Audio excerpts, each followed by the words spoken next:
Here I am about to be honest about how my life has changed and the reality of what it was like for me to chase my dreams for a year. Hi, I'm Fallon. I'm from South Africa. In December 2024, I decided to quit my job and travel and become a creator. By the end of the video, I hope that you guys have more clarity on what my greatest challenges are, what my life is like now, and if I regret making this decision. So yeah, stay tuned. So I'm just going to start and give you guys some context because I think background in this situation is going to be very helpful. Like if I was a Nepo baby or what my background is and my circumstances that led me to the situation. I am from South Africa. I grew up in a small town called Klerksdorp. It's not anywhere near Cape Town. It's like inland and it's quite a conservative old town. My parents are divorced and they divorced when I was in high school, and from that moment on, like my mom basically raised me and she was a single parent, right? My mom was a teacher and I came from quite a middle class background, and she was the only one supporting my sister and I in our teenage years. I went to quite a good high school because I was lucky enough to get a scholarship. That led me to have a pretty good education. It opened up so many opportunities for me because I also worked really hard in high school because I could see my mom struggling. Yeah, I didn't want to like be an extra burden to her. I did everything I could to keep my scholarship in high school because in South Africa, there's like a scarcity mindset situation that happens because we have really high unemployment rates, like really high. Like people really struggle. I've seen so many friends and family like struggle to find a job for years and years and years and like just living in survival mode basically. So I really wanted a job that guaranteed job security, you know, like actual, like I study this thing and then I will get a job and then I will be financially independent. Okay, so those were my goals. So in South Africa, it was kind of normal. You either became like a doctor or an engineer, and those were the two options I was looking at when I ended high school. Because I got a scholarship from a really good company, I decided to become an engineer. I also felt like a doctor took way too many years to study, and I was just not keen on that. Even though I received a scholarship for becoming a doctor as well. So I was pretty good at school. I like worked really hard, but I think it came from a place of like fear, to be honest. I studied chemical engineering. Wow, it was so tough. It was so difficult. And those 4 years were like the most intense years of my life. Did not have like an amazing student life going out. No. I was putting my head down in the library studying like really hard because I also didn't want to lose my scholarship. And then once I finished my degree, I was shipped off to become an engineer. And I was really, really happy about that. I practiced as an engineer for 7 years. Awesome. So that is my background. Okay, the next question. Why did I decide to leave? Okay.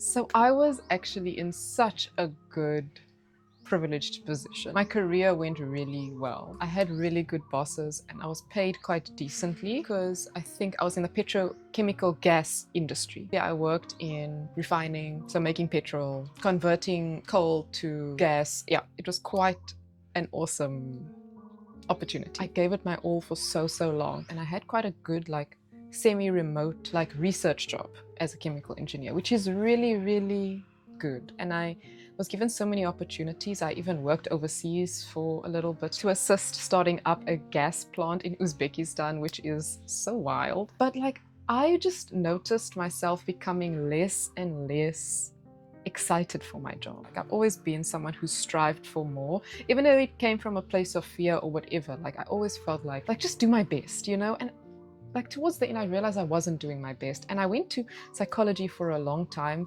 about it. Like I was like I'm in such a good position. I don't know what's wrong. I keep doing the bare minimum. And I'd noticed like I'd spend so much time online. Like I was addicted to online shopping at some point. Oh, I know it's so embarrassed. Like I feel so embarrassed saying it, like actually. And if someone gave me a task, like I'd wait till the absolute last moment to do it. Yeah, I felt like I was just scraping that by trying to do the minimum. Eventually, I realized I was bored, right? I was bored in this extremely complex job that I had, which was really weird to me. And that boredom was actually leading to depression. I was really struggling to stay present. And I would always try and plan trips and go away and escape from life, drinking, parties, being online chronically. And yeah, I felt like my mental health just was not in a good place. Another big thing I need to say is that I read this book, The Pathless Path, and everything he spoke about in the book it felt like he was speaking to me directly. I just felt less alone, because I was in quite a high-performing team and I worked with people who were so excited about their job. Like, I just felt such a huge disconnect from them, like huge. Like, I was like, oh, I'm not really that excited actually. And I wanted to be excited about something again. So the reason I decided to leave. I'd also seen, I see people online and I was like, oh, maybe I can try a different type of existence, right? Because I traveled quite a bit and I had seen, people doing remote jobs from anywhere in the world, and I was like, man, I would like to do that. Because even though my job was quite remote, I couldn't be gone for extended periods of time because there was like a physical factory and visibility was really important. Yeah, and I just felt like I had more to give to the world, than me doing the bare minimum all the time. Something I just want to mention is that I really felt privileged. The whole time I was like, I can't believe I have such good friends. I have such good, work that I get to do. I have such a good boss. And anyone would be lucky to be in my position. And I think that caused a lot of guilt. And I think that was one of the reasons I stayed so long. I felt so guilty for wanting other things. How could I give this up? I'd never grown up around people who experimented with different ways of life. Like, everyone I met sort of did the traditional thing that I had done. And so I had quite a highish social standing because, I'd gone to university and I was working in this corporate job and it was going well and I could travel. So there was this prestige about it and people kept congratulating me. Oh wow, you're an engineer. It made me feel really guilty that I wasn't that happy with the life I had. I was dealing with so much guilt, and I think I was dealing with that guilt for longer than I even realized, because obviously the bad habits that I developed in working, like quiet quitting, I've seen people call it, and doing their bare minimum, that developed over a period of time. And yeah, maybe I also got some wounds from the company, because also eventually you realize that you are so easily replaceable. Anyway, but one of the things I realized, someone else could be in my role, they could hire someone that actually needs this. I felt more okay with that idea, and it was that was one of the main things that clicked in my head that made it okay for me to be okay with leaving, if that makes sense. At least I feel like I'm gonna help someone and hopefully they'll hire someone who would be happier to be in this position, because I know there'd be so many people that would be perfect for the job, and yeah, that was one of the things that really helped. I felt like I was just taking up space. I wasn't dead weight and I'd still work, but I was not living up to my potential. How did I afford to quit? This is a financial question. The most important thing is I didn't have any student debt. Because I had the scholarship that I'd gotten and worked really hard for, I actually had a bit more expendable income because I didn't have to pay back the bank for my studies. Okay. The second thing, I didn't have to support my family, because at the time my mom was working and my younger sister, I think, also had a scholarship at that point. And she had gotten one in university as well. And there was a stage where I had to help her out, but it wasn't nearly as much, and I actually could afford it, right? Another really important factor in this is that I became financially literate. I was not always. When I started working, I had a huge shopping online addiction, right? I would buy so much stuff. Almost every week I'd buy something online. I would just constantly do this, and it was definitely impacting me negatively because I had all these things and I feel like I wasn't saving that much. And then I went to psychology. I actually brought this up. It wasn't the main reason why I went, but she mentioned that I'm dealing with loss by buying things. So every time something bad happens to me, I buy something. Okay, she said I just need to sit with those feelings and see if things improve, right? And to actually just mourn what was going on with me. And I did what she said, and eventually I came to a point where I was able to not buy so much stuff, even though the urge came. Just once I started grieving things that would happen, and dealing with my feelings more, that trigger wasn't there to like buy something. Okay, so that was a psychological growth that helped me. And then another really important aspect about finances is that I educated myself, read quite a few finance books, and I think I'm gonna actually link them down. I put money away as soon as I got it. Basically set up like an automatic transfer to go into investments and into retirement funds and those type of things. So that was something I set up from my second year of working, when I had stopped shopping so much. And then another really big thing is I never bought a house, and I was so lucky I never had to buy a car. So when I was in university, I worked as a tutor, and I also received quite a bit of money from my scholarship, and I was able to buy myself a car, like quite a second-hand old car. I think I actually have some footage of her, and I kept her for a really long time. Like, yeah, she was falling apart towards the end, but yeah, I never had debt, and I think that is a really big thing. So I never had house debt, I never had car debt, and so all the money that came never went to that, at least. So I always shared like rent because it was like a major expense. I became really savvy with money. I think also a big influence is the people I was around, like people who were really good with money, and I saw them and I saw their behaviors, and I was like, wow, they're not stressed, they get to go on overseas holidays, how do they do that? And I started to educate myself. So that was how I was able to afford to leave. So I saved a lot of money, but I never really knew what it would be for. When I started saving money or investing money in my second year or my third year or my fourth year or my fifth year or my sixth year, I didn't even think about leaving, right? I just knew that I wanted to build wealth and I wanted to feel more secure in my finances, right?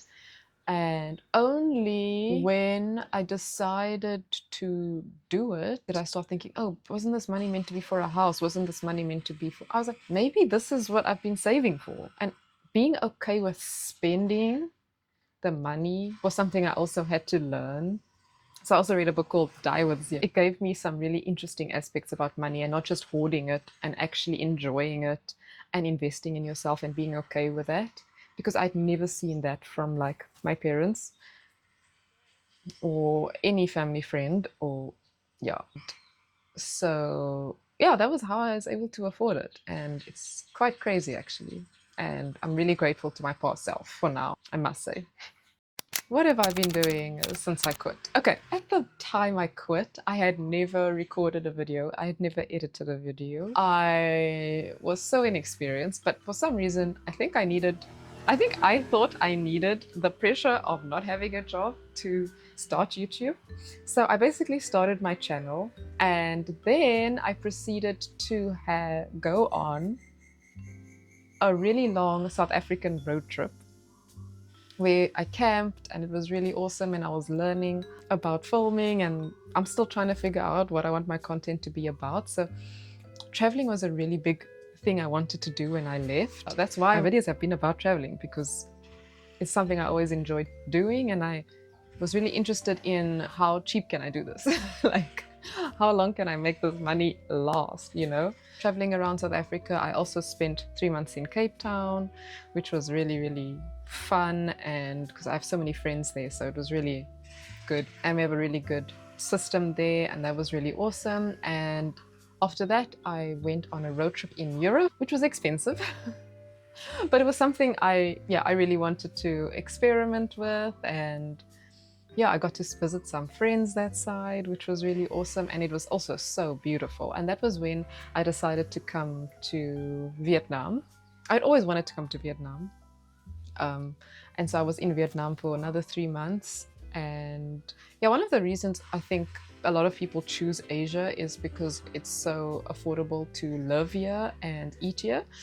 I'm at the moment I am in Thailand, and Thailand is a bit more expensive than Vietnam, but I mean, you can still find local dishes that are really, really affordable. So yeah, I've just been traveling around Vietnam, and now I'm traveling around Thailand. And I quickly realized that as awesome as it is and how new and exciting as it is, like, in order to create good content, I need some level of stability. So I'm not always moving around. In fact, I like to stay at a place at least 2 weeks, 1 week minimum, a month.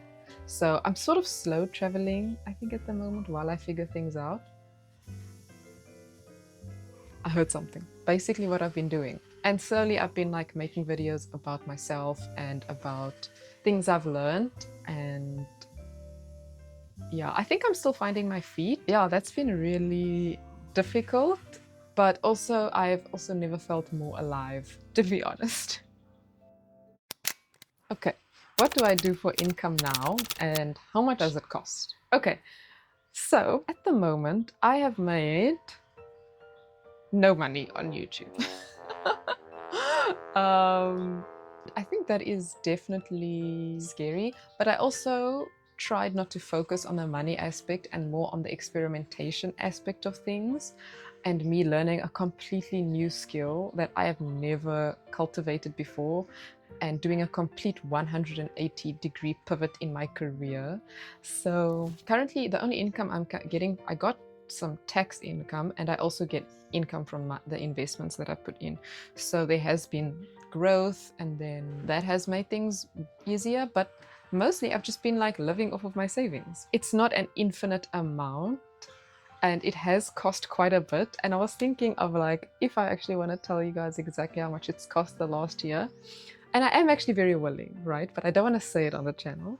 If you are very interested, go onto my Instagram profile, it's linked, DM me, and I will tell you the exact amount, because I calculated it yesterday and I was a bit shocked. And so I think that's why I'm feeling a little bit shy about it. But hey, editing Fallon here. So how can I lead you guys on like that? That's so mean. Anyway, so I decided to just let you know that I spent 21,000 US dollars in the last year. Do with that information what you will. So obviously would love to get some messages from you guys if you have any questions. I have questions for you actually. But yeah, I hope everyone's doing well and lots of love. Okay, was it scary? This is a strange question, but yes, it was extremely scary. It was one of the scariest things I've ever had to do. And even to this day, a year later, I am still pretty scared. Like, like there are days, especially like from like a financial aspect, where I'm like, what am I doing? I am freaking out, and this was a mistake, and what am I doing? What am I doing? What am I doing? Because there's so much unknown and uncertainty in this decision I've made, and there's no clear path, and I'm always like, have this fear that I'm gonna be homeless on the street because of the decisions I've made. And I constantly have to remind myself, like, I'm not gonna do that.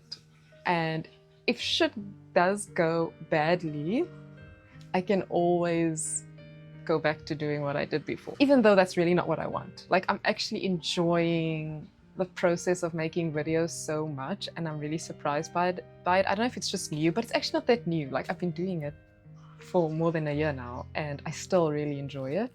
But I guess it is quite new in that I was doing engineering for 7 years. I constantly have to remind myself that I can do this and back myself and my decision. Even though there's no proof that it will be okay, I just have to believe it. And that is really scary. And I feel like that level of trust in myself has never been there before. You know what I mean? Like, that is something I've cultivated. So yeah, I am scared. I'm learning to manage the fear a lot more. No homelessness. No homelessness, please. Oh, I'm back. I just ordered a drink because it's really hot and I need to pick me up. It's just a green tea, milk green tea. It's something that's really common here. It was actually so scary to me that I didn't tell anybody about my plans, really. Like, I only told my family. I only told my boss, like, at the last moment, like when I resigned. And I didn't tell like quite a lot of friends because I was always on the edge of not doing it. Like, I was like, anyone could have actually convinced me not to quit and not to pursue this unknown career, right? Yeah, so that's how scary it was. And only when I had done it and I couldn't go back, then I felt like I could actually be more open with friends. And I only like posted like my YouTube channel for the first time on Instagram yesterday, like, and it's been a year in. So it's been really scary, and I'm afraid of what other people will think a lot of the time. And yeah, that's something I've really had to grow out of. So yeah, that's a note. Do I regret it?